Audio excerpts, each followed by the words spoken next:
주여,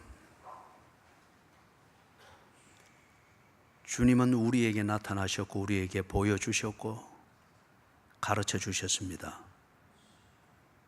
그러나 여전히 많은 사람들이 주님을 인정하고 영접하고 믿는 것이 어렵습니다. 오 주여, 구원받아야 될 주의 백성들은 주님을 알고 주의 음성을 듣는다고 하셨사오니 하나님, 이런 시간들을 통하여 또는 저들의 개인의 그러한 기독교 경험을 통하여 예수님을 주님으로 영접하게 하시고 믿을 수 있도록 도와주시옵소서. 그리고 내 중심에 모신 주님과 더불어 이제는 하나님의 자녀로 살아가게 하시고 그 삶이 성숙되게 해 주시옵소서. 오늘 저희들이 성숙, 하나님을 사랑하며 그리스도인으로 살아가는 이 성숙의 문제를 저희들이 상고하고자 합니다. 가르쳐 주시옵소서. 이것을 들을 때에 아직 예수를 믿지 아니하는 자들은 이런 사랑과 이런 삶이 있는 것을 알고 예수 믿는 것에 대하여 갈증이 일어나게 하시고 굶주림이 일어나게 해 주시옵소서.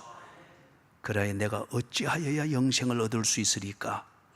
이 질문이 생기게 하시고 예수를 믿으나 내 스스로 생각해도 부끄럽기 짝이 없고 예수 믿는 보람과 기쁨과 의미를 전혀 모르는 상태에 있는 주의 자녀들은 오늘 이 말씀을 함께 상고하는 가운데 그 자리를, 그것을 능가하는 성숙이 있게 해주시고 성장의 길을 보고 깨닫게 해 주시옵소서. 예수님의 이름으로 간절히 기도드리옵나이다. 아멘.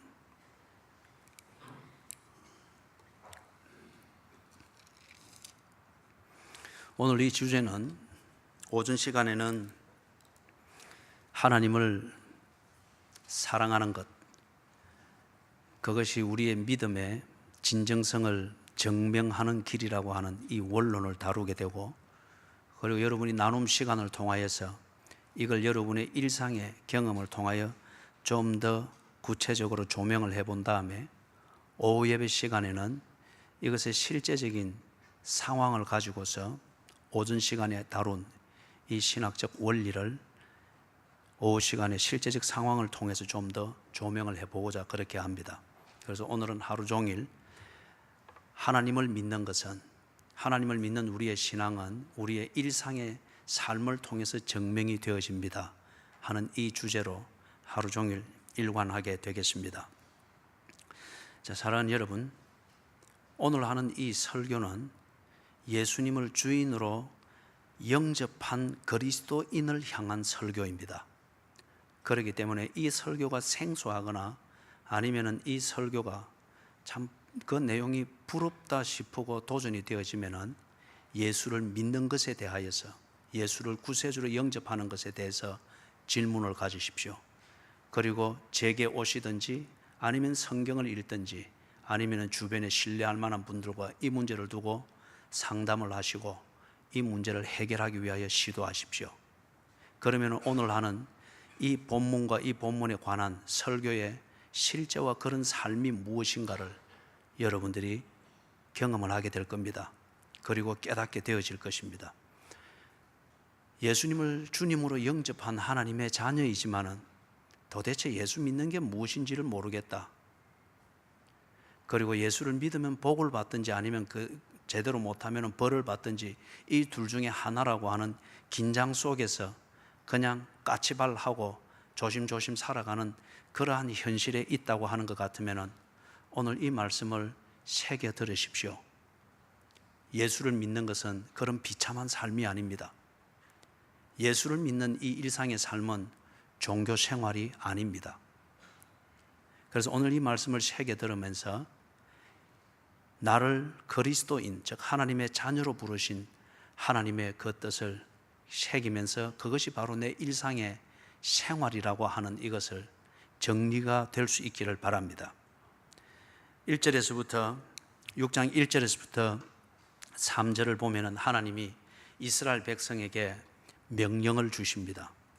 우리의 경험 세계에서 명령은 참 거추장스러운 것이고, 명령 이렇게 하게 되면은 속박당한다고 하는 이 선입관부터 먼저 작용을 하기 때문에 명령도 싫고 명령하는 사람도 아주 거부감이 느껴지게 되는 이 선입관이 우리에게 있습니다. 그런데 1절에서부터 3절을 가만히 살펴보고, 그리고 이 명령을 주시게 되는 그 역사적 배경을 살펴보면은, 명령을 주시는 하나님은 이스라엘을 진실로 사랑한 것임을 알 수 있습니다.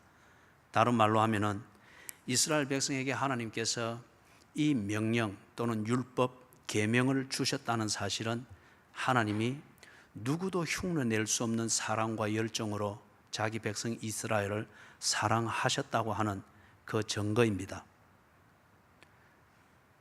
네 가지 요소를 가지고 우리가 살펴볼 수 있습니다.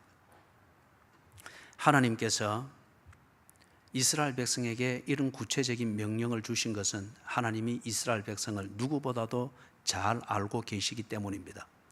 그들의 건성을 알고 있고, 성격을 알고 있고, 성향을 알고 있고, 그 다음에 무엇보다도 그런 이스라엘 백성들에게 무엇이 좋은 것인지를 알고 계셨습니다. 그래서 알고 있기 때문에 하나님은 당신이 알고 있는 것을 속일 수가 없고, 알고 있는 것과 모순된 그런 행동을 하실 수가 없습니다. 그래서 이스라엘 백성에게 좋은 것이 무엇인지를 알기 때문에 그것을 이룰 수 있는 그 길을 이스라엘에게 마련해 준 겁니다. 이걸 보고 뜻을 다하여 사랑한다, 그렇게 말합니다. 다른 말로 말하면 뜻을 다하여 사랑하는 것은 상대방을 아는 지식입니다. 상대방을 바로 알 때에 그 다음에 바른 액션이 나오게 되는 거죠.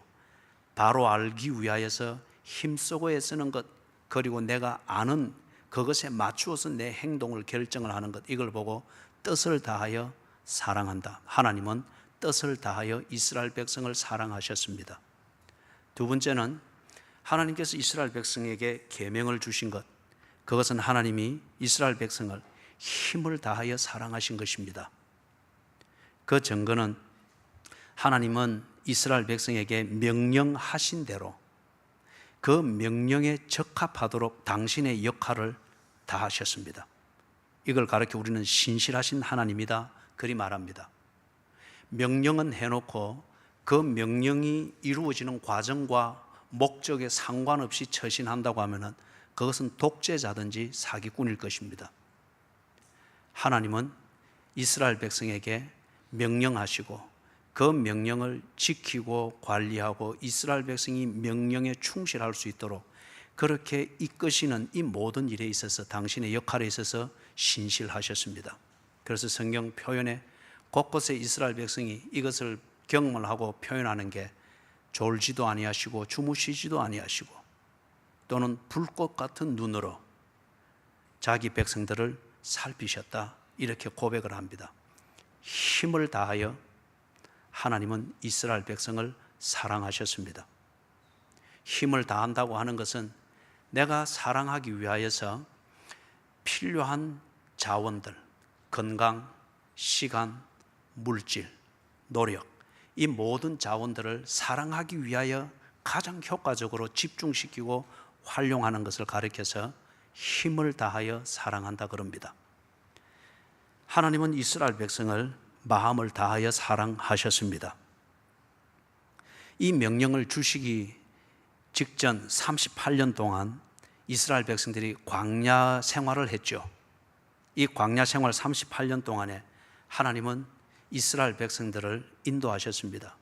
그래서 신명기 마지막 부분에 보면은 하나님이 이스라엘 백성을 인도하신 이 과정을 38년 동안 경험한 모세가 그것을 이렇게 고백했습니다. 독수리가 제 새끼를 업고 나름처럼 하나님께서 자기 백성 이스라엘을 광야에서 그렇게 인도하셨다고 합니다. 이것이 뭘 말할까요? 하나님은 이스라엘 백성을 사랑하셔서 그들에게 좋은 것이 무엇인가 알고 그것을 이룰 수 있는 목적을 세웠고 길을 정했습니다. 그런데 처음에는 언제나 허니문 무드입니다. 신혼 때에는 분위기 자체가 다 좋습니다. 그런데 다음날 일어날 때 보니까 쌩얼굴이고, 그리고 머리에 힘줬던 거 다 풀어지고, 아이샤도 다 틀어져 있고, 눈곱이 덕직덕직 끼어 있고, 여보하고 부르는데 입에서 냄새가 확 나고, 이 완전히 신부의 상이 다 깨져 버렸습니다. 그럴 때에 사랑하고 싶은 마음과 사랑의 필요는 알지만은 그 필요와 하고 싶은 마음을 실천하는 의지가 팍 꺾여버립니다. 우리가 이걸 간단한 말로는 동기부여가 없어진다 그러지 않습니까? 마음을 다하여 사랑하는 것은 내가 알고 있고 그것에 집중되어진 그 힘을 가지고 그 사랑을 실천하기 위해서 의지적으로 밀어붙이는 겁니다. 그래서 눈곱긴 얼굴에 주는 이미지도 극복하고, 쌩얼이 되어져서 그런 이중적인 모습으로 혼돈을 일으키는 이 혼란도 극복을 하고, 사랑하고자 하는 그 마음, 사랑하고자 하는 당신이 누구인가를 아는 그 지식을 따라서 그것을 극복하여 사랑의 단계로 성큼 나아가도록 만드는 그 의지를 발휘하게 만드는 이게 마음을 다하여. 네 번째 요소는 하나님은 이스라엘 백성을 목숨을 다하여 사랑하셨습니다. 이스라엘 백성이 부족한 것을 압니다. 하나님께서도 그렇게 이스라엘이 들으라고 말했지 않습니까? 너희들이 다른 민족들보다 크거나 조건이 좋아서 내가 너희들을 사랑하고 너희들과 함께 있는 게 아니다.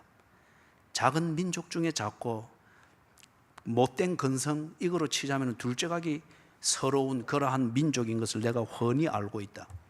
싸우면은 질 수밖에 없는 정례화되지 못한 오합지졸인 것도 내가 알고 있다. 그럼에도 불구하고 내가 너희들을 사랑하는 것은 내가 너희들과 한 약속을 지키기 위해서니라. 이래서 하나님께서 이스라엘과 함께하는 동안에 이스라엘 때문에 하나님이 영광을 받으시고 이름이 빛났던 적은 없습니다. 오히려 이스라엘이 전쟁쳐서 지고 나면은 너희의 하나님이 누구냐 비웃음거리가 되었습니다.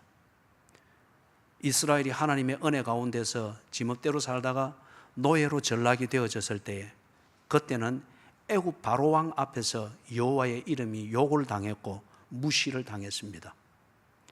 그럼에도 불구하고 하나님은 이스라엘에게 좋은 것을 위하여서 그들과 동행하셨고 그들에게 길을 가르치며 함께 하셨습니다. 목숨을 다하여 사랑하신 것입니다. 하나님은 이스라엘을 사랑하기 위하여 당신의 영광을 걸었습니다. 명예를 걸었습니다. 당신의 존귀함을, 하나님 이스라엘을 사랑하는 이걸 위하여 기꺼이 대가로 지불했습니다. 목숨을 다하여 사랑한 것입니다. 하나님께서 이스라엘 백성에게 계명을 주신 것, 이리 해라, 그리하면 너희들이 잘되고 복될 것이다, 이게 바른 삶이니라. 그 계명을 주시는 거기에 하나님의 뜻을 다한 사랑이 있고, 힘을 다한 사랑이 있고, 마음을 다한 사랑이고, 이스라엘 백성을 위하여 목숨을 다하여 사랑하는 하나님의 진정성을 그렇게 드러내신 것입니다. 4절에서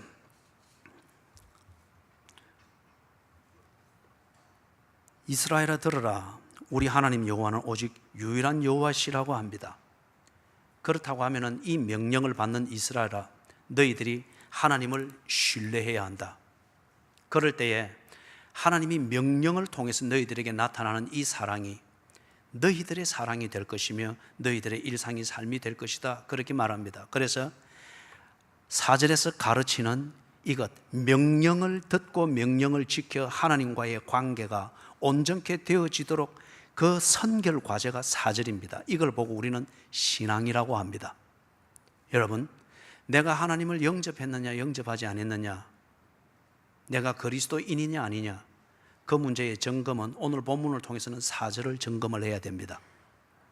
이 4절이 여러분이 알고 있는 하나님에 대한 지식의 내용과 일치되는지, 그리고 이 4절을 중심으로 해서 여러분의 힘을 집중시키고 있는지, 이 4절을 중심으로 해서 여러분의 마음, 즉 의지의 방향을 잡고 의지의 추진력을 발휘하고 있는지, 그리고 이 사절을 중심으로 해서 여러분의 명예를 걸고 미래를 걸고 자존심을 걸고 목숨을 걸고 있는지, 다시 말해서 여러분의 중심에, 여러분의 사고방식에 사절의 이 내용이 중심에 딱 정리되어져 있어야 됩니다. 그래서 이게 딱 중심에 있기 때문에 다른 모든 것, 여타의 종교든지 사고방식이든지 세계관이든지 습관이든지 아니면 기대든지 아니면 다른 대안이든지 이게 다 여러분으로부터 물러나 있어야 됩니다.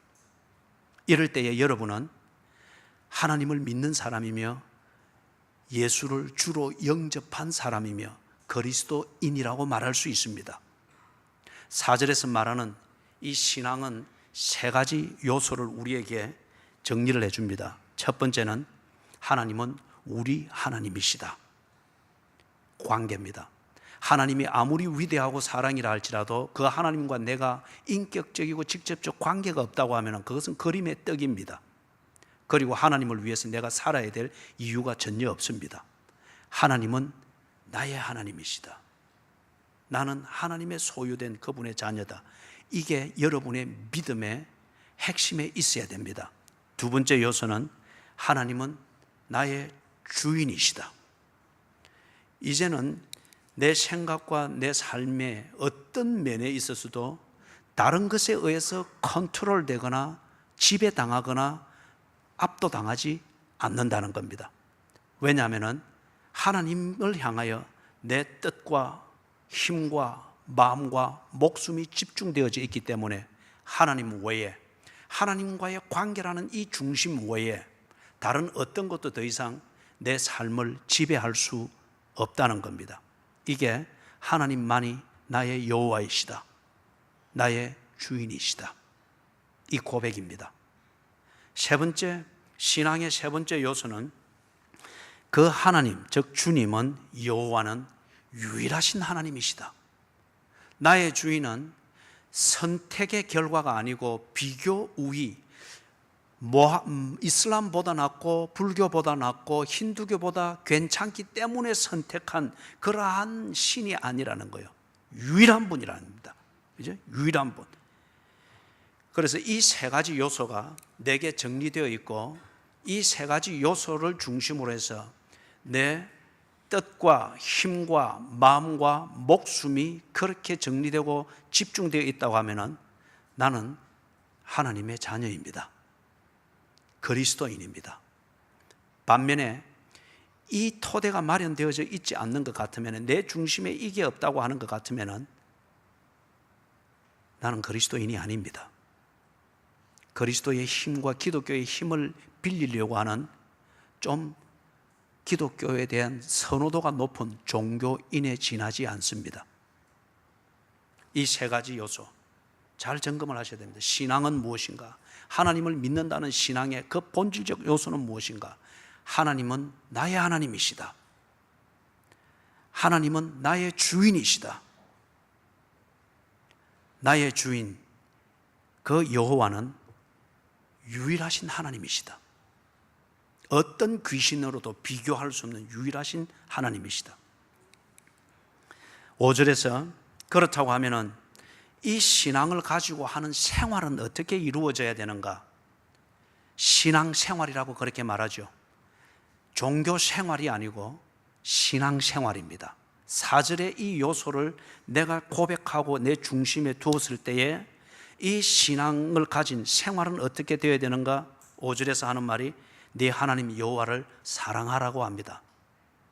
하나님 여호와를 사랑하는 것, 그게 신앙생활입니다. 그렇다면 사랑은 어떻게 하는 겁니까?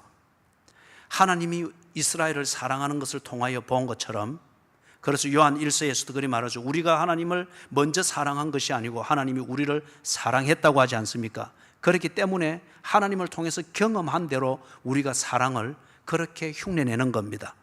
그런 것쯤에는 하나님이 이스라엘을 사랑했던 것처럼 그렇게 하는 것이 하나님을 사랑하는 겁니다. 뜻을 다해서 하나님을 사랑합니다. 힘을 다해서 하나님을 사랑합니다. 마음을 다해서 하나님을 사랑하고 목숨을 다해서 하나님을 사랑합니다. 뜻을 다한다고 하는 것은 하나님을 아는 지식입니다. 힘을 다한다고 하는 것은 내가 알고 있는 지식대로 하나님을 그렇게 교제할 수 있기 위해서 내 건강을 그게 맞도록 관리를 하고 내 시간을 그게 맞도록 우선순위를 정하고 내 물질 분배와 자원을 사용하는 그 우선순위를 내가 알고 있는 하나님 그분에게 그분과 교제하는 데 맞도록 정리하고 관리를 하는 겁니다. 예를 들어서 내가 병든 몸 때문에 하나님을 아는 그 지식대로 예배하고 섬기는 이 삶이 안 될 것 같으면 목숨을 걸고 병이 낫도록 집중을 하는 겁니다. 이게 힘을 다해 하나님을 사랑하는 겁니다. 병을 구실 삼아서 내가 알고 있는 하나님 앞에서 늘 내 원대로 예배하지 못하고 변명이 되어진다. 그것은 힘을 다해 하나님을 사랑하는 것이 아니라는 거예요. 정리를 하면 이렇습니다. 아는 만큼 실천합니다. 아는 만큼 실천합니다. 그 다음에 실천한 만큼 보람을 누리게 됩니다. 그렇기 때문에 여러분 더 알고자 하는 거예요. 하나님을 더 알고자 하는 거예요.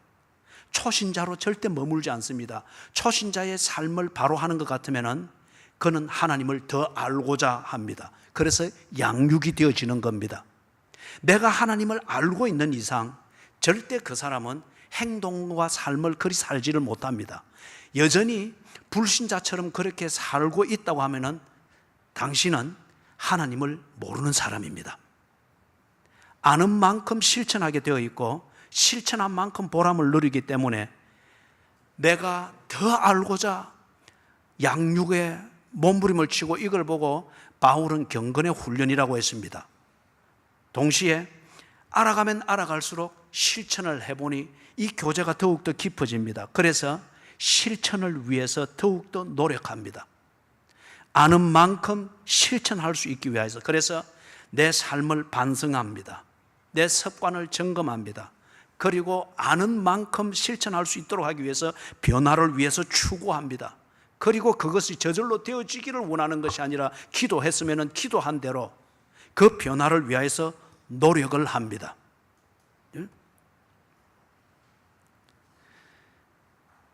간단한 예를 들면 그렇습니다. 뒤에도 우리가 계속해서 언급하겠지만은 예배 중심의 삶.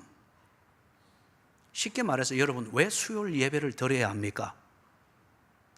왜 수요일 날 교회를 나와야 됩니까? 수요일 날 교회를 나오는 것은 하나님을 사랑하는 것이 맞습니까? 초신자에게는 이게 납득이 안 됩니다. 그만큼 모르기 때문에 그래서 주일 예배를 드리는 것으로서 그 실천을 위해서 집중을 하는 것으로서 초신자의 수준에서는 그게 힘을 다하고 마음을 다하여 하나님을 사랑하는 것일 수 있습니다. 그런데 하나님의 은혜를 더 많이 알고 졸지도 아니하시고 주무시지도 아니하시고 나를 돌보시는 하나님의 은혜를 알고 한편 내 자신의 비참함과 본성 자체가 죄로 타락한 틈만 나면은 죄 지으려고 하고 틈만 나면은 변명하려고 하고 틈만 나면은 속이려고 하는 이러한 내 근성을 많이 알면 알수록 3일을 하나님 앞에서 나를 살핌이 없이 지낸다고 하는 게 두렵습니다. 그래서 3일이 지난 뒤에 주 앞에 나와서 말씀을 들으려고 하고 나를 살피려고 하고 내 스스로 하지 못하는 것을 교회의 이 제도를 통하여서 나를 살필 수 있도록 자기를 몰아붙이는 겁니다. 그렇기 때문에 여러분 하나님을 더 알아가면 알아갈수록 수요 예배를 드립니다. 그리고 하나님을 더 알아가면 알아갈수록 그리고 수요 예배를 드리는 것을 통해서 하나님을 더 알아가고 그 실천을 통해서 하나님이 언제나 나와 함께 있는 것을 더 살갑게 경험하고 깨달으면 깨달을수록 더욱더 수요 예배를 위해서 삶의 우선순위를 재정리를 하게 되는 것을 보게 되어집니다. 아는 만큼 실천합니다. 실천한 만큼 보람을 누립니다. 그렇기 때문에 하나님을 더 알아가고자 하는 것이 신앙생활이며 실천을 위하여서 자기 자신과 처절한 전쟁을 치르는 이것이 신앙생활이 되는 이유가 거기에 있습니다. 6절을 봅니다. 자, 그렇다고 하면은 관건이 뭐냐? 믿어야 될 대상, 신앙을 위해서 그리고 하나님을 사랑하는 이 삶을 구체적으로 실천하기 위해서 믿어야 할 대상, 이것이 분명히 정리가 되어져야 됩니다. 하나님은 나의 하나님이다. 하나님은 나의 주인이시다. 나의 주인은 유일한 신이시다. 이 대상에 대해서 분명히 정리가 되어야 합니다. 두 번째는 그 하나님이 내게 원하는 것이 무엇인가? 이게 이스라엘 백성들에게는 계명으로 나타났습니다. 하나님이 원하는 것이 무엇인가? 그분의 마음이 무엇인가? 이것에 대해서 분명히 정리가 되어 있어야 됩니다. 내가 믿어야 될 대상과 내가 지켜야 될 그 하나님의 마음, 이것이 정리가 되어질 때에 하나님과의 관계 중심으로서의 삶이 딱 정리가 되어질 겁니다. 이럴 때에 네 하나님을 사랑하라. 이게 일상의 삶에서 처음에는 씨앗처럼 시작되어지나 이것이 구체적으로 일상의 삶으로 실천이 되어지게 되는 것을 볼 수 있습니다. 7절에서부터 9절 이 사이에서 보면은 하나님을 사랑하는 것, 가정을 세우고 가정 생활을 이루어감에 있어서 하나님을 사랑하는 것을 실천을 하라고 합니다. 그러면은 여러분, 가정과 관련되어진 모든 요소에 대해서 하나님의 뜻이 무엇인지, 그리고 가정에서 하나님의 역할은 무엇인지 이것을 아는 데 집중해야 합니다. 이것이 뜻을 다하여, 가정에서 뜻을 다하여 하나님을 사랑하는 것이죠. 그리고 하나님의 그 뜻을 알았으면은 하나님의 그 뜻, 즉 하나님을 아는 이 지식에 따라서 하나님은 내 자녀를 어떻게 보고 계시며, 하나님은 우리 가정이 어떻게 세워지기를 원하시며, 하나님은 우리의 가정과 가족이 어느 방향으로 집중되기를 원하시는지 하나님의 이 뜻을 알아가는 것, 뜻을 다하여 하나님을 사랑하는 것이고, 이것을 알았으면 그대로 실천할 수 있도록 자원의 재배열을 해야 합니다. 자녀 교육에 있어서 우선순위를 재배열을 해야 하는 거죠. 간단하게 정리하면 이렇습니다. 우리 인간의 존재의 목적은 무엇인가? 두 가지입니다. 하나는 자녀를 낳는 겁니다. 두 번째는 자녀를 양육하는 겁니다. 이것의 확대된 개념이 사회이며 사회생활이며 역사의식이며 그것을 위해서 존재하는 여러 가지 도구들이 도덕이고 철학이고 학문이고 과학입니다. 이것을 쫙 엑기스로, 중탕에서 엑기스로 쫙 짜면은 두 가지입니다. 자녀를 낳고, 그리고 자녀를 하나님의 형상을 따라서 양육하는 겁니다. 이게 인간의 존재의 목적입니다. 그렇기 때문에 부모를 가리켜서 그 가정의 축복의 통로라 말하고 계시의 통로라고 말을 합니다. 자, 축복의 통로, 계시의 통로가 되기 위하여서 그 역할로서 자녀를 교육을 하고 자녀를 양육을 하는 것. 예를 들면 이런 겁니다. 이것을 우리가 아는 것 같으면은 자녀에게 성형수술을 시키는 이 문제를 위한 것이 중요합니까? 하나님을 닮아가는 인격과 삶을 가르치는 것이 중요하겠습니까? 이것을 구분하여 아는 것이 뜻을 다하여 하나님을 사랑하는 그 실천으로서 자녀를 양육하는 것이죠. 자녀가 예배 중심의 삶, 이것을 배우고 이 습관을 배울 수 있도록 이게 중요한 것인 줄 아는 것, 뜻을 다하여 하나님을 사랑하여 한 그 중심에서 자녀를 양육하는 것이죠. 그리고 예배 중심의 삶이 틀이 잡힐 수 있도록 학원 보내는 시간, 사교육하는 시간, 특활하는 시간, 간식 먹는 시간, 집안에서 전체 가정 살림을 꾸려가는 이 시간의 패턴을 정리를 해주는 것, 힘을 다하고 마음을 다하여 자녀를 교육을 하는 것이죠. 8절에서는 자신의 관심사입니다. 사랑하는 여러분, 자신의 관심사와 자신의 생활을 관리를 하는 것, 가정을 세움에 있어서 대단히 중요하죠. 그런데 여러분, 자녀를 낳고 자녀를 양육하는 것이 인간 존재의 목적일 것 같으면은, 그래서 이 목적을 바로 성취하는 그 기본적인 자리가 가족이고 가정일 것 같으면은 내 자신의 관심사는 뭐가 되어야 되는지 답이 나옵니다. 그리고 이 관심사를 개발해 나가기 위해서 시간을 어떻게 사용해야 되며 건강관리를 어떻게 해야 되는지, 그리고 재물은 어떻게 관리를 해야 되는지 답이 딱 나옵니다. 거기에 맞추어서 실천을 해 나가는 것을 가리켜서 힘을 다하여 하나님을 사랑하는 것이라고 합니다. 어제 한 인터넷 매체를 통해서 이렇게 잠깐 보았는데 잘 알려진 분이에요. 그래서 한 3년 전에 이혼을 했다고 합니다. 그러면서 아주 괴로움을 겪으면서 큰 딸과 함께 여행을 하면서 대화를 나누는 그 내용이었습니다. 그래서 마지막에 가서 잘 화해가 되어지고 딸이 20살 된 딸이 아버지에게 이제는 아버지도 아버지의 인생을 챙기면서 사세요. 이에 대해서 아버지가 딸이 일러주는 그 말을 자기 방식으로 이해를 해서 다시 반응을 하면서 딸에게 대답을 해줍니다. 그래, 알았어. 이제는 내가 좀 더 젊게 살고 좀 더 즐겁게 살고 걱정 없이 행복하게 사는 이걸 위해서 나도 노력할게. 딸이 그것을 의도했는지는 모르겠습니다만은, 그러나 같은 가장의 입장에 있는 저로서는 그분이 새로 깨달았다고 하는 그것은 틀렸습니다. 그렇게 될 때 그거는 가족이 만들어지지 않습니다. 가정이 세워지지 않습니다. 적어도 축복의 통로, 계시의 통로로서의 가장으로서 아직 알아야 될 것을 모르고 있습니다. 부모는 자식을 위하여 존재합니다. 부모는 자식을 위하여 존재합니다. 부모는 자식을 위하여 존재합니다.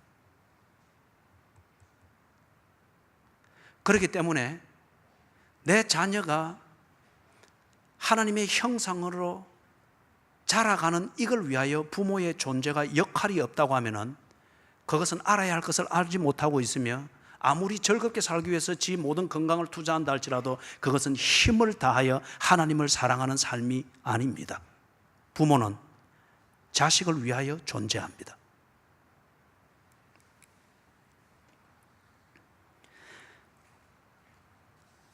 넘어가서 10절에서부터 15절 읽지 아니하는 본문입니다만은 주제와 관련이 되어집니다. 10절에서부터 15절에서는 뜻을 다하고 힘을 다하고 마음을 다하고 목숨을 다하여 하나님을 사랑하는 이 실천이 어디에서도 이루어져야 되는가? 사회생활에서 자리를 잡고 성공하고 있을 때에, 다시 말해서 성공을 추구하고 자리를 잡는 것을 추구해 나가는 자아 실현의 현장이라고 말하는 이 사회생활에서도 하나님을 사랑하는 것, 이것이 실천이 되어져야 하는 것을 말합니다. 그래서 성공하고 있고 자리를 잡았다 싶을 때에 12절에서 여호와를 잊지 말아라, 13절에서 네 하나님 여호와를 경외하여라, 14절에서 다른 신들 곧 네 사면에 있는 백성의 신들을 따르지 말라고 합니다. 사회생활에서 하나님을 힘을 다하고 뜻을 다하고 마음을 다하고 목숨을 다하여 사랑하기 위하여서 사회생활하는 의미를 이해를 해야 합니다. 직업은 돈 벌기 위한 수단이 아닙니다. 직업은 소명입니다. 내 자아 실현을 위하여서 삐떼고 소금되는 이 현장으로 하나님께서 부르신 겁니다. 그렇기 때문에 직업은 돈 버는 수단이 아니고 내 즐거움을 성취해 나가는 도구가 아니고 소명입니다. 이것을 아는 것이, 이 소명의식을 가지고 직업을 가지고 사회생활에 집중하는 것이 사회생활에서 뜻을 다하여 하나님을 사랑하는 것입니다. 그렇다고 하면은 직업이 소명인 것을 알았다고 하면은, 여러분 예를 들어서 14절에 나오는 것처럼 다른 신들 곧 네 사면에 있는 백성의 신들을 따르지 말라. 직업이 소명인 것을 아는 것 같으면은 어느 단계에 가가지고 남들보다 좀 더 높은 자리, 좀 더 두꺼운 봉투, 조금 더 내용 있는 그러한 은퇴를 준비하기 위하여서 인맥을 쌓고 학연에 문기고 인화를 도모해서 내가 실수할지라도 문책을 받지 아니할 인의 장막을 만드는 이걸 위해서 잔재주를 부리겠느냐 말이에요. 예를 들면 여러분 어느 정도 자리를 잡아 나가면서 사회생활을 하고 직장생활을 하면서 그러면서 이래 보다 보면은 가정대사가 있을 때 찾아다녀야죠. 슬픈 일을 당해서 찾아가서 위로를 해줘야죠. 기쁜 일을 당했을 때 가서 축하해주며 그렇게 해야죠. 그런데 나중에 어느 단계가 되면 이게 중심이 되어버리는 거예요. 그래 해서 가서 빈소 앞에서 그냥 궁둥이 치키 들고 절을 하면서 또 삼배를 해서 그렇게 합니다. 그게 사랑이라는 그 명분으로서 그렇게 합니다. 아마 그렇게 하는 데에는 인맥을 흐트리지 않고 소외되지 않아야 된다고 하는 그 긴장감이 작용을 할 겁니다. 어느 단계가 되어지면 주일날 직장 동료들의 행사와 직장 상사의 집 이사를 하고 하는 짐 들어주고 쫓아다니느라고 언제부턴가 예배는 의식이 없습니다.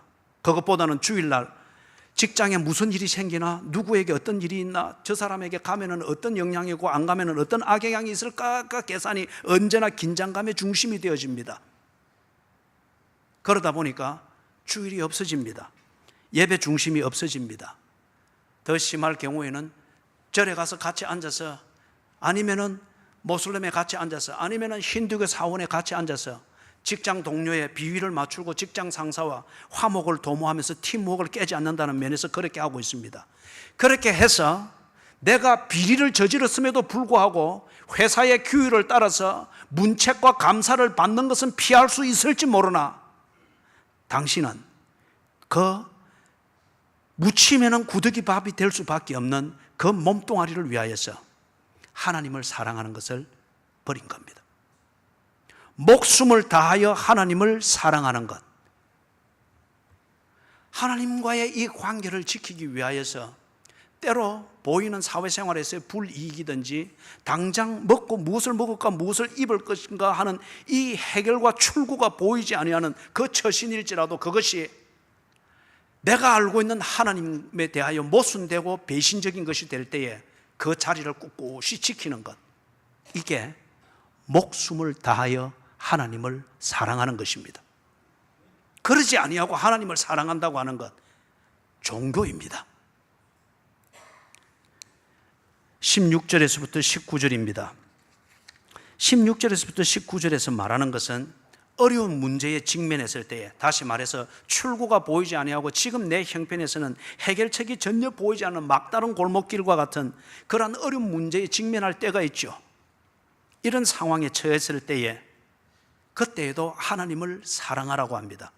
하나님을 사랑하라고 하는데, 이런 어려운 직면에, 옆에 사회생활에서도 그렇지만은 어려운 문제에 직면하게 되면은 하나님을 사랑하는 이게 구구한 변명과 구구한 구실을 되어지고 비겁을 떠는 어떤 이런 것으로 하나님 사랑을 그렇게 궁여지책으로 만들어내는 것을 보게 되어집니다. 사랑은 그런 게 아니었음을 지금까지 살피고 있습니다. 뜻을 다하고 힘을 다하고 마음을 다하고 목숨을 다하는 겁니다. 뜻을 다한다고 하는 것은 하나님을 바로 아는 겁니다. 그리고 아는 것을 인정하는 겁니다. 힘을 다한다고 하는 것은 내가 알고 있는 하나님 거기에 맞도록 내 건강과 시간과 자원과 물질의 우선순위를 재백렬해서 거기에 집중하는 겁니다. 마음을 다한다고 하는 것은 그렇게 되었으면 이제 그것을 밀어붙여서 결과가 나오도록 의지를 발휘하는 겁니다. 목숨을 다하는 것은 비록 그것으로 인해서 내가 사회적으로나 아니면 여러 가지 면에서 잃는 것이 있다 할지라도 사랑의 관계를 지키겠다는 겁니다. 이게 하나님을 사랑하는 것입니다. 사랑하는 여러분, 그래서 예를 들면 16절에서 마사에서 시험한 것처럼 그러죠. 어려운 일을 당했을 때 하나님을 원망하고 불평하지 말라고 합니다. 원망은 곧 불신이기 때문에 그렇습니다. 17절에서 보니까 하나님께서 명하신 명령과 정거와 규례를 삼가 지키라고 합니다. 네가 어려워서 하나님이 믿어지지 아니하고 그 계명 자체가 효용이 없어 보일 그때라도 마음을 다해서, 즉 의지를 발휘하여서 그 명령을 붙들고 규례를 붙들고 정거를 붙들어서 하나님과의 관계의 그 위치를 지켜라고 말을 합니다. 이게 사랑이라고 그렇게 말을 하는 거예요. 여러분, 사실 이 사면 초가와 같을 때 아무것도 안 보이죠. 성경을 읽어도 그게 성경인지, 예배를 드려도 이제는 복잡한 그 문제에 대한 복잡한 생각만 머리를 꽉 찹니다. 그럴 때에 우리에게 화려한 테크닉을 하나님이 원하는 게 아닙니다. 사랑은 어차피 테크닉이 아니지 않습니까? 그거는 여유 있을 때 여유를 부리는 것이죠. 그럴 때에 뜻을 다하여 하나님을 사랑하는 것, 그게 뭘까요? 하나님을 바로 아는 겁니다. 복잡한 건 모를지라도 그럴 때는 가장 근본적인 것은 알고 인정해야 됩니다. 합력하여 선을 이루시는 하나님이시다. 지금 내 비록 이것을 알지 못하나 하나님은 알고 행하고 계신다. 나의 이 고난을 통하여 내일 웃게 만드실 나를 준비하시는 하나님, 합력하여 선을 이루시는 하나님이시다. 이것을 알고 인정하고 붙들고 버티는 거요, 이게 뜻을 다하여 사랑하는 겁니다. 사망의 음침한 골짜기를 지날 때에 정말 살아있지만 죽은 것 같습니다. 그때에도 뜻을 다하여 하나님을 사랑한다고 하면 주의 지팡이와 막대기로 나를 안위하시나이다. 이걸 알고 이것을 인정하면서 사망의 음침한 골짜기와 같은 그 어려운 문제의 상황을 꿋꿋이 견뎌나가는 겁니다. 이게 뜻을 다하여 하나님을 사랑하는 것이죠. 마지막 부분입니다. 신명기 7장 1절에서부터 5절입니다. 여기서는 볼 때에 하나님을 사랑하는 것, 그것은 절개를 지키는 것입니다. 다른 루트를 통하여서 아니면 다른 소스를 통해서 이러면 평화하고 이러면 화평하고 이러면 화목합니다 하는, 그러나 컴프로마이즈 아니면 negotiation, 타협이든지 협상이라는 이 방식을 통하여서 평화를 보장을 하고 화목을 보장하고 화해를 그렇게 미끼를 제공할지라도 그걸 통하여서 내가 알고 있는 하나님에 대한 지식과 위배가 되어진다고 하면 그 평화를 거부할 수 있어야 됩니다. 그런 타협을 통해서 만들어지는 그 평화를 얻기 위해서 내 시간을 그렇게 들이고 그걸 기웃거리고 있고 거기에 내 재물을 쏟아붓고 있는 것 같으면 당신은 힘을 다하여 하나님을 사랑하는 게 아닙니다. 예배 중심의 생활을 어겨가면서까지, 그것을 희생시켜 가면서까지 짐을 쫓아다니고 운동을 쫓아다니고 약 먹느라고 무슨 다른 것들을 다, 그런 예배 중심의 삶을 버리는 것 같으면 당신이 힘을 다하여 살지만은, 그러나 힘을 다하여 하나님을 사랑하는 것은 아닙니다. 그래서 7장 1절에서부터 5절을 보니까 5절에서는 다른 신을 거부해라고 합니다. 하나님 외에 다른 신이 없다고 하는 것이 우리의 신앙의 고백의 중요한 요소였지 않습니까? 그런데 왜 그들을 통해서 재물이 오고 내 자녀가 돈 많고 손에 물 하나 묻히지 않고 그렇게 살림을 할 수 있는 그런 집과 사돈을 맺을 수 있다 싶으면은, 어쩌면은 그런 게 눈에 썩 보이면은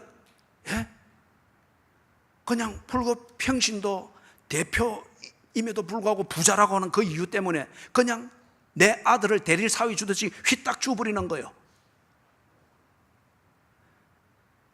그건 근본적으로 신앙을 배반한 거죠. 여호와 외에 다른 신이 없다고 고백을 했는 것 같으면, 그리고 그분만이 나의 좋은 것을 알고 우리의 좋은 것을 알고 있는 것을 고백을 하는 것 같으면, 내 자녀에게 좋은 것, 그것을 보살이 알 수 없고 삼신 할매가 알 수 없고 무당이 알 수 없다고 하는 것, 궁합 보고 점괘로서 그것이 만들어지는 것이 아니라고 하는 것은 정리가 되어 있어야죠. 그런데 검증되지 아니하였으나 그 꿈과 같은 결과를 가지고서 미끼를 던질 때에 오늘 그리스도인이라 말하는 사람들이 여호와만이 유일한 신이 아니라 기회가 있다고 하면은 부처도 유일한 신이 되고 힌두교도 유일한 종교가 되고 예배 시간에 돈을 헤아리고 엉뚱한 장사를 하는 이게 유일한 종교가 되고 신앙이 되는 것, 이걸 오늘날 많이 볼 수 있지 않아요? 그렇죠? 다른 신들을 거부하며 2절에서는 혼합을 거부해라고 합니다. 여러분, 혼합은 절대 평화가 아닙니다. 혼합은 적과의 동침이고 서로 피곤함을 위해서 잠시 전쟁을 멈추는 휴전 상태일 뿐, 혼합은 절대 평화가 아니며 화목이 아닙니다. 적과의 동침, 이것은 절대 평화가 아닙니다. 그렇기 때문에 이 지구상에서 유일한 전쟁 상황에 있는 나라가 우리나라지 않습니까? 휴전일 뿐이에요. 휴전일 뿐이에요. 평화를 위하여서 기독교의 이런 모를 깎고 저런 나를 뭉텅거리게 만들고 그렇게 해서 이렇게, 아니죠. 3절 4절에서는 유혹과 혼합의 가능성이나 아니면 그런 환경이 있다면 바로 차단할 것을 얘기를 합니다. 사랑하는 여러분, 말씀을 정리하고 맺습니다. 뜻을 다하여 하나님을 사랑하라고 했습니다. 그러면 7장 1절에서부터 5절에 나오는 이 상황을 두고서 볼 때에 어떻게 하는 것이 절개를 지키는 것일까요? 그걸 위해서는 뜻을 다하여 하나님을 사랑해야 됩니다. 예를 들면 이렇습니다. 여러분의 가정 분위기는 지금 어떻습니까? 하나님이 세우신 가정, 그 가정의 분위기로 여러분의 가정 분위기는 만들어지고 있습니까? 여러분의 개인의 취미 생활은 어떻습니까? 그 취미 생활을 즐기는 것 때문에 하나님을 더 많이 알아가고 있습니까? 여러분의 친구 관계, 친목계, 그런 사회생활, 그 대인 관계는 어떻습니까? 그것 때문에 수요 예배를 잘 지키게 되었습니까? 그것 때문에 새벽 기도를 한 번 더 하게 되었습니까? 여러분의 친구 관계, 그것이 주는 쏠쏠한 재미 때문에 주일날 예배를 드릴 때에 마음에 혼돈이 없습니까? 주일 예배에 집중이 되어집니까? 여러분의 직장 생활은 어떻습니까? 여러분의 운영하는 사업은 어떻습니까? 그것 때문에 하나님을 바로 알아가고 있습니까? 아니면은 여러분의 직장 생활 내지는 경제 활동, 이것으로 얻는 수입을 보장하기 위해서 하나님을 아는 지식을 계속 거부하고 왜곡시킵니까?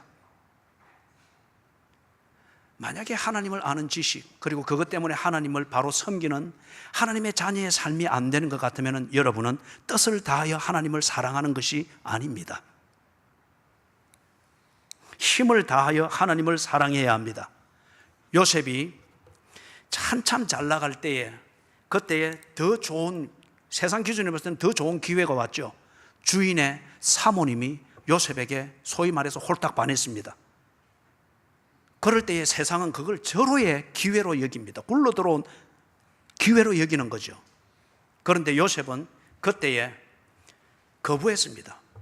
그럼에도 불구하고 주인의 사모님이 계속 붙잡으면서 통관을 요구할 때에 요셉은 옷을 벗어버렸습니다. 옷을 잡고 있으니까 벗어버리면서 내가 어찌 하나님 앞에서 악을 범하리요. 그리고 온 힘을 다해서 도망가 버렸습니다. 힘을 다하여 하나님을 사랑하는 것은 젊음이든지 내가 가지고 있는 재능, 내가 가지고 있는 외모, 심지어는 내가 가지고 있는 남자의 업력 또는 이 업력을 발휘하는 정력, 이것마저도 혼합을 위하여 쓰는 것이 아니라 하나님을 위하여서 절제할 것은 절제하고 추진할 것은 추진하는, 이게 힘을 다하여 하나님을 사랑하는 것입니다.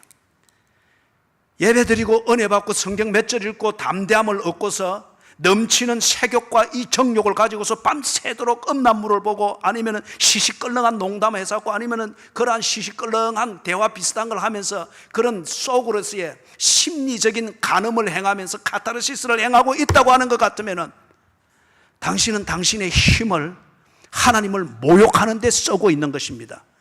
부디 교회 안에서 무례한 말을 하지 마십시오. 부디 교회 안에서 남자와 여자가 반가움을 표현하면서 악수하고 하는 이 쇼맨십을 부리지 말란 말이에요. 부디 남자와 여자 사이에는 교제함에 있어서도 매너가 있어야 되고 품위가 있어야 됩니다.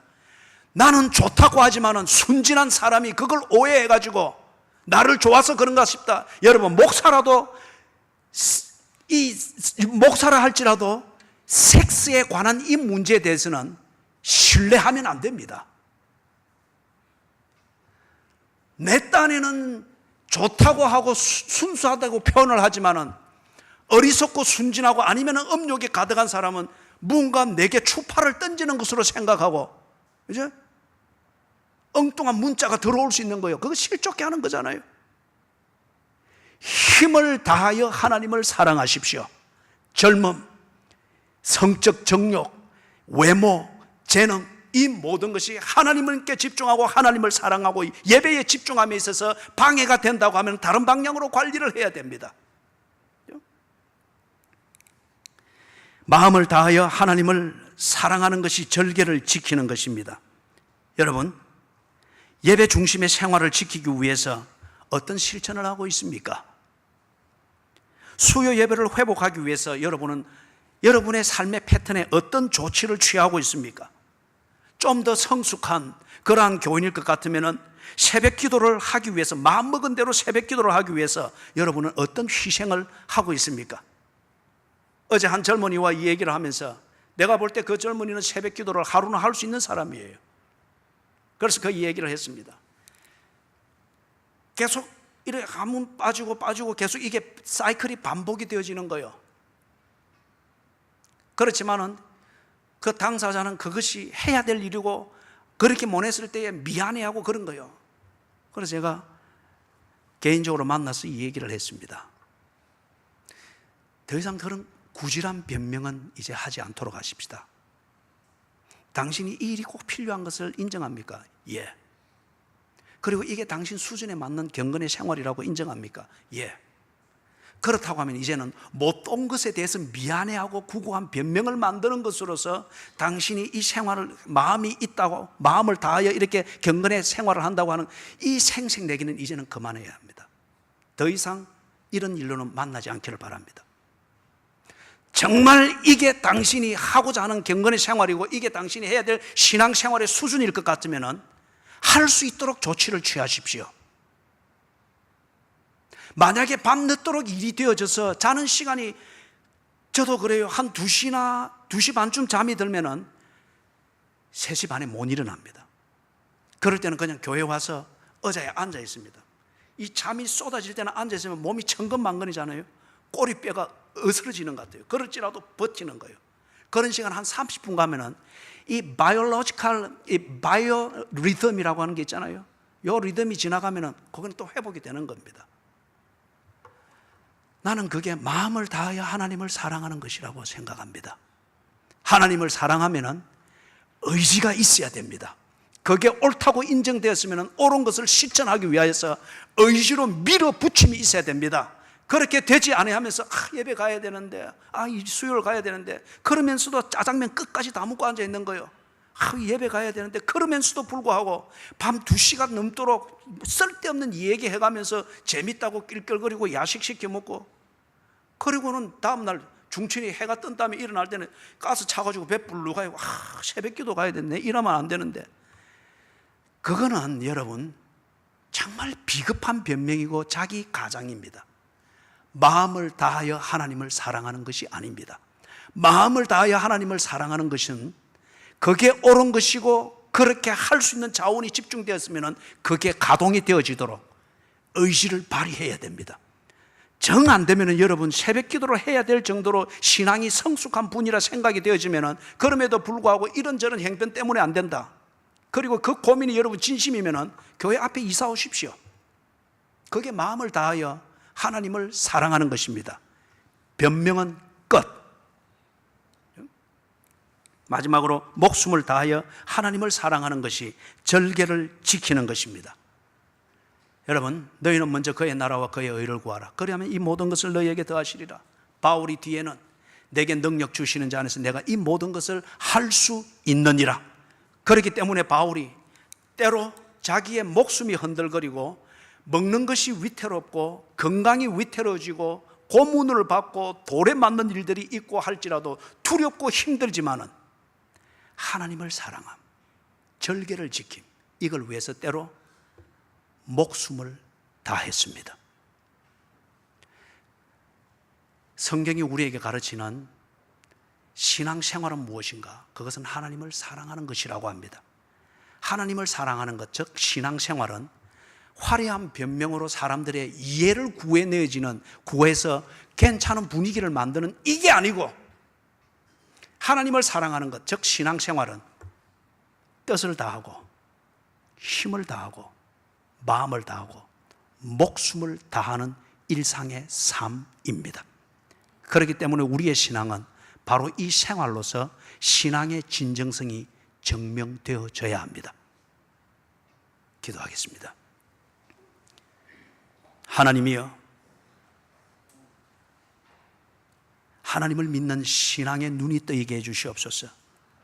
그리고 이 신앙을 가진 생활을 하게 해 주시옵소서.